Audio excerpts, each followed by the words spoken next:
They have stand-up rows. That's what I've heard over the years. But some of those relationships, they kind of thrive on that kind of argumentative, jeopardy. Is it over? Is it not Yeah. over?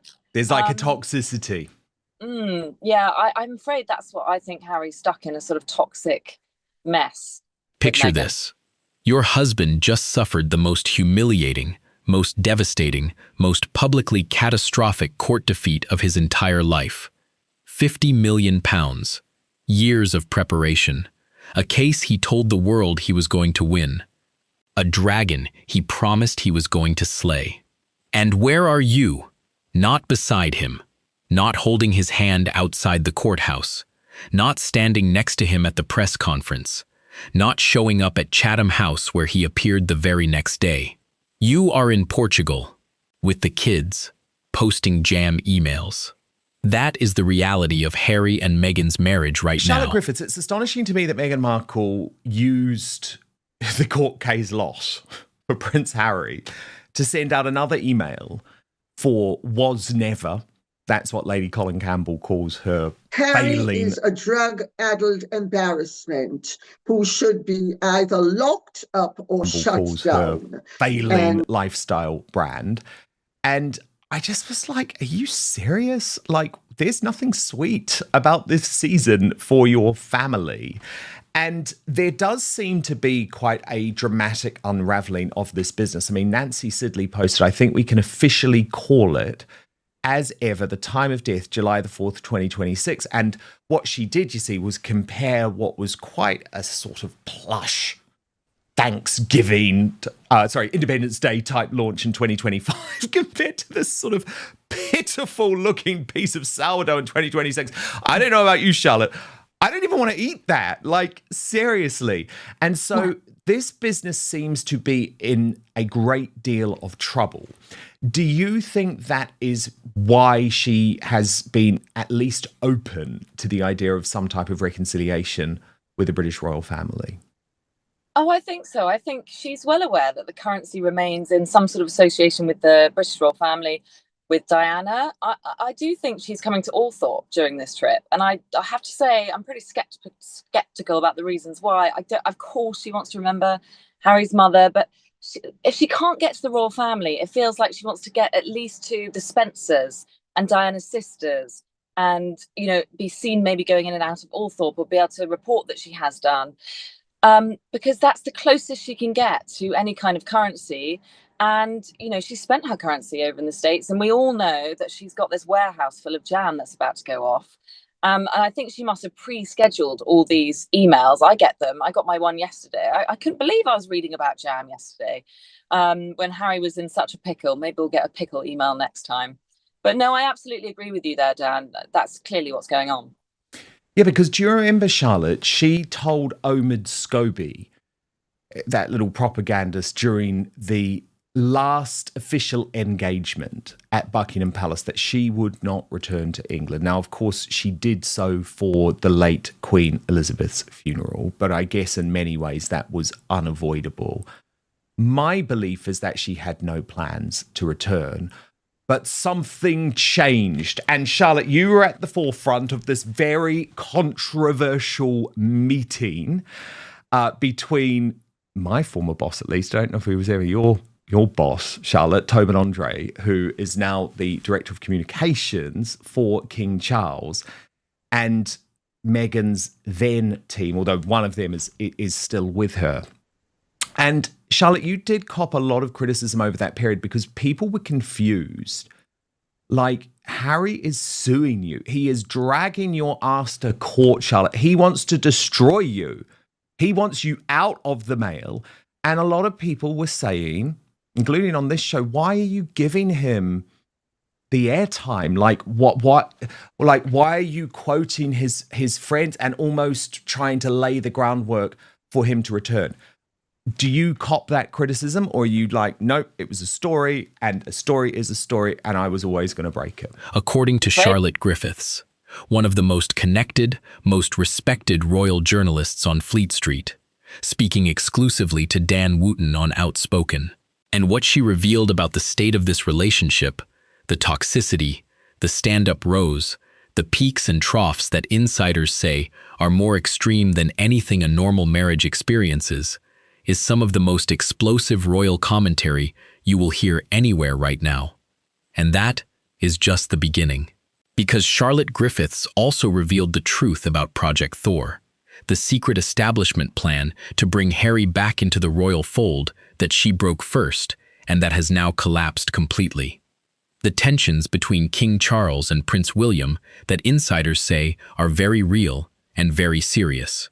The truth about Princess Eugenie still apparently being Team Sussex, while Beatrice desperately tries to distance herself. And the extraordinary contrast between Harry's catastrophic week and Catherine's absolute triumph that has the entire royal world talking. Welcome back to the Marquee Report. I am your host, and today we are breaking down every single explosive detail from Dan Wootton's most revealing interview of the week. Charlotte Griffiths, the Daily Mail journalist who Harry tried to destroy in court and completely failed, is talking. And what she is saying will change how you see this entire situation. Let's get into every layer of it right now.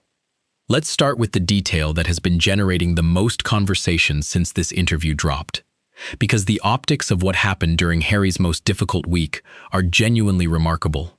Harry appeared at Chatham House the day after his court defeat, alone, without Meghan, at what should have been, if their public partnership means anything, exactly the kind of moment where a devoted spouse shows up, stands beside their partner, presents a united front to the world. Meghan was not there, and Charlotte Griffiths, speaking directly and without diplomatic softening to Dan Wootton, said she finds it very interesting that Meghan is currently believed to be in Portugal with the children while Harry was in London on his own. Think about that framing for a moment. Harry is in London dealing with the fallout of a £50 million court collapse, facing the most intense media scrutiny he has experienced in years. And Meghan is in Portugal. And what was Meghan doing while Harry was in court? Sending emails about her brand, about her lifestyle products, about sourdough bread on Independence Day, getting her newsletter out the door while her husband's legal case was collapsing in real time in a London courtroom. Nancy Sidley, a respected royal commentator, posted something that went viral almost immediately. She officially called the time of death on Meghan's As Ever brand as July 4th, 2026.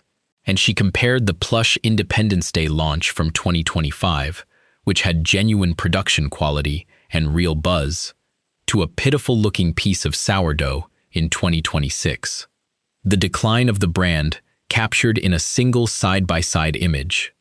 Dan Wootton put it perfectly. There is nothing sweet about this season for your family. And yet the jam email went out anyway. Charlotte Griffiths agrees that the brand is in serious trouble, and she makes the argument that makes the most sense of Meghan's sudden apparent openness to some kind of rapprochement with the British royal family. She has spent her American currency. The Hollywood connections have not delivered. The lifestyle brand is struggling, and the one thing that still generates genuine interest and genuine value, the royal connection, the Diana Association, the British heritage, is something Meghan cannot access on her own terms anymore. So if she cannot get back to the royal family directly, the argument goes, she will get as close as she can. The Spencer family, Diana's sisters, Althorpe, anything that keeps her adjacent to the currency she gave away. Now let's get into the marriage itself.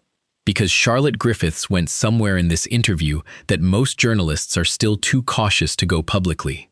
She described the relationship between Harry and Meghan as a toxic mess. Her words, not softened, not walked back, a toxic mess. She described a marriage of extreme peaks and extreme troughs. Stand-up rows, according to insiders who have been around them over the years. A relationship that apparently thrives on a kind of argumentative jeopardy. The constant tension of is it over or is it not over that creates its own addictive dynamic. And Dan Wootton made the point that he would be angry if he were Harry right now, that he would not expect a partner to abandon him at his most vulnerable moment. That showing up for someone during their worst week is one of the most basic tests of a real partnership. And Meghan appears to have quietly declined that test. Charlotte Griffiths was careful, but clear. She believes the marriage peaks and troughs in ways that normal marriages simply do not. That when it is high, it is very high. And when it is low, it is very low. And right now, with Harry humiliated in court, isolated from his family, and running a lifestyle brand that is visibly failing, the question of where exactly they are in that cycle is one the world genuinely cannot answer. Because nobody outside that Montecito compound really knows what is happening in there. And that opacity, combined with Meghan's conspicuous absence during Harry's worst week, is generating exactly the kind of speculation that the Sussex communications team has never been able to control. Now let's talk about Project Thor, because this is the story Charlotte Griffiths broke, the story that got her nominated for Scoop of the Year, and the story that has now reached what appears to be a very definitive end. For those who need the background, Project Thor was the name given to what Charlotte Griffiths reported as a quiet establishment push to find some kind of role for Harry within or adjacent to the royal family. Not a full return, not a reinstatement as a working royal, but some kind of structured engagement that would bring him back into the British royal orbit in a limited way. Charlotte Griffiths had the story first. It came from Harry's own circle, his remaining British friends who were apparently briefing her even while Harry was simultaneously dragging her through the courts. Dan Wooten finds that remarkable. Charlotte Griffiths finds it unsurprising. She has had excellent Harry sources going back to 2011, and she believes the briefings were less a coordinated strategy and more a reflection of the fact that nobody around Harry ever really thinks things through properly. She reported that Harry did have a meeting at Clarence House, that there was something rumbling beneath the surface, that for a brief period, last summer, Project Thor appeared to be genuinely alive, and then it fell apart. And Charlotte Griffiths now believes it is definitively over, because Harry came out of his court loss and immediately accused Mr. Justice Nicol of corruption, of stitching him up, of being compromised by his historical connection to the other side. How can someone who publicly accuses a judge of corruption, a judge operating within the king's court system, ever be welcomed back as a working member of the royal family or invited to royal events? Charlotte Griffiths says simply, he cannot. And whatever window Project Thor briefly opened has now closed permanently. Now here is the detail from this interview that surprised even people who follow royal coverage closely. Because Charlotte Griffiths, who has excellent sources across multiple generations of the royal family, revealed something that many palace insiders deny, but that she keeps hearing from multiple independent sources. There are tensions between King Charles and Prince William, real ones, significant ones, and they center on exactly what you would expect them to center on. William wants to move on. He wants the Harry and Meghan situation dealt with cleanly and permanently. He has his own family to protect. He has Prince George approaching the age where he will start becoming a working royal. He has Charlotte and Louis, whose futures are also tied to the reputation and stability of the institution. And he does not want the Harry and Meghan sideshow, as Charlotte Griffiths calls it, contaminating everything he is trying to build for the next generation. Charles, for all his frustrations with Harry, is still a father, still hoping for some kind of reconciliation, still unwilling to make the permanent and irreversible decisions that William believes the situation requires. Charlotte Griffiths finds it genuinely sad, because what should be happening right now between Charles and William is extraordinary, a handover of historic proportions. A father and son working together to transition one of the world's most famous institutions into its next chapter. Teaching each other, supporting each other, building something together that will last for generations. And instead, Harry is between them. Again. Now let's talk about the York sisters. Because Charlotte Griffiths has been at the forefront of reporting on Beatrice and Eugenie for years, and what she revealed in this interview adds important context to where those relationships currently stand. The picture is complicated, and divided. Beatrice, according to Charlotte Griffiths, is desperately trying to be on Team Royal. She wants to be a working royal. She craves that acceptance and that inclusion, and yet she carries the weight of her father Prince Andrew's scandal more heavily than her sister, partly because she is older, partly because she accepted gifts, partly because she walked Andrew into the Newsnight interview and told him how marvelous he was. Eugenie, by contrast, is still apparently closer to Team Sussex. Charlotte Griffiths notes that Meghan is believed to be currently near Portugal, where Eugenie's husband Jack Brooksbank runs his villa business. The geographical proximity feels deliberate. The relationship between Meghan and Eugenie has always been warmer than most people realize. And that warmth is apparently continuing even as the rest of the royal family has moved decisively away from the Sussex orbit. The Christmas scarf moment, when William appeared to ignore Eugenie, who kept looking back toward him, caught Charlotte Griffiths' attention immediately.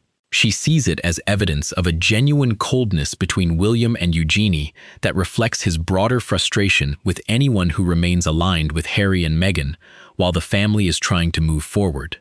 And then there is Beatrice's marriage to Edoardo Mapelli-Mozzi. Charlotte Griffiths has sources telling her the marriage is under significant strain.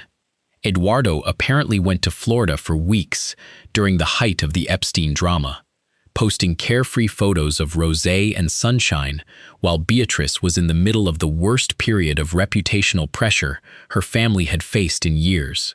She describes persistent rumors from multiple independent sources that Beatrice finds Edoardo difficult to manage, that he is headstrong, that he goes off and does his own thing, and the Saint-Tropez trip, with all the attention already on the Yorks, raised eyebrows Charlotte Griffiths cannot quite explain. She believes Beatrice is working very hard to keep that marriage together, but the strain is visible to those paying attention. And finally, because this story would not be complete without it, let's talk about the contrast that has dominated royal coverage this week. The contrast that nobody planned, nobody staged, and nobody could have scripted better if they tried. While Harry's court case was collapsing in London, while the Dragon Slayer became the useful idiot, while Meghan was posting sourdough emails and Harry was standing alone at Chatham House, Catherine was doing the Three Peaks Challenge, climbing mountains, raising money for the Royal Marsden, looking extraordinary, surrounded by her family, warm, genuine, real. The photos released of Catherine and the children and the Middleton family during those peaks, arriving at exactly the moment Harry had never felt more isolated, created one of the most striking visual contrasts in recent royal history. And Charlotte Griffiths, who knows William and Catherine well, is absolutely clear that this was not calculated. This was not timed to land during Harry's worst week. Catherine had a rollout planned for maximum fundraising impact. The timing was coincidental, but the meaning was unavoidable, because what those images showed the world was everything Harry gave up. The warmth, the family, the Middletons gathering around William with genuine love and genuine joy. The keep calm and carry on approach that Charlotte Griffiths believes is the most powerful strategy William and Catherine could possibly deploy right now. Be yourself, show up, do the work, let the contrast speak for itself. And this week, it spoke very loudly indeed. Harry in London, alone, defeated. Meghan in Portugal, posting jam emails, a marriage described as a toxic mess with stand-up rows and extreme peaks and troughs. Project Thor, officially dead. Charles and William, in tension over a man who accused a judge of corruption. Eugenie still apparently Team Sussex. Beatrice fighting to keep her own marriage together. And Catherine, climbing mountains and glowing, providing the most devastating contrast the internet has seen in months. Charlotte Griffiths, the journalist Harry tried to destroy and completely failed to, sat down with Dan Wootton and said what most people in Fleet Street have been thinking, but were not quite ready to say this clearly. The Sussex project is unraveling, the marriage is under enormous strain, and the royal family is moving forward, with or without the people who chose to walk away from it. Drop your thoughts in the comments right now. Do you think Harry and Meghan's marriage can survive this? Is Project Thor really finished forever? And was Catherine's Three Peaks timing really a coincidence? I want every single take you have got. Hit subscribe, hit the bell, and I will see you in the next one at the Marquee Report.